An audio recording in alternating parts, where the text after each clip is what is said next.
આજ રોજ અમે અગીચાણા ગામ આવ્યા છીએ. ગ્રામજનોથી વાત કરી, ગ્રામજનોથી મુલાકાત કરી, એ લોકોની સમસ્યાઓ, એમની પીડાઓ સાંભળી ત્યારે આપણું દિલ દુખે એવી આ ગામની પરિસ્થિતિ છે. આ તમે બાજુમાં જોઈ શકો છો, ગામમાં આવવાનો મેઇન રસ્તો, એની શું પરિસ્થિતિ, કેટલો કાદો, કેટલો કીચડ, કેટલા ખાડા. હવે આ રસ્તામાં ખાડા છે કે ખાડામાં રસ્તો છે એ આ જગ્યાએ પણ ખબર નહીં પડતી.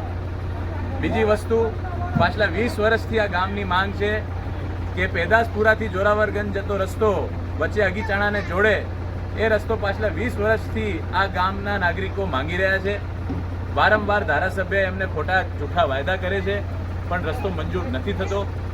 ભરતસિંહ ડાભી આપણા સાંસદ પણ ચૂંટણીમાં જ્યારે મત માંગવા આવ્યા ત્યારે એમણે આ ગામના નાગરિકોને વાદો કર્યો હતો કે આ રસ્તો ટૂંક સમયમાં પાસ કરાવી આપવામાં આવશે.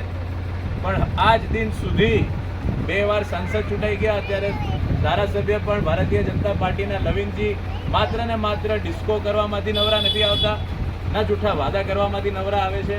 એટલે આ રીતનું ભ્રષ્ટ શાસન રાધનપુરમાં નહીં ચાલે.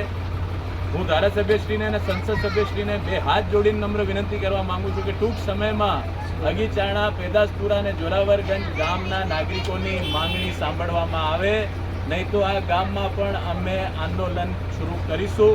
આખું ગામ અમારી સાથે છે, અમારે ખોટા તાયફાવ નહીં કરવા. અગર શાંતિથી તમે સાંભળી અને આ ગામની માંગણી પૂરી કરશો તો અમારે કોઈ આંદોલન કરવામાં રસ નહીં.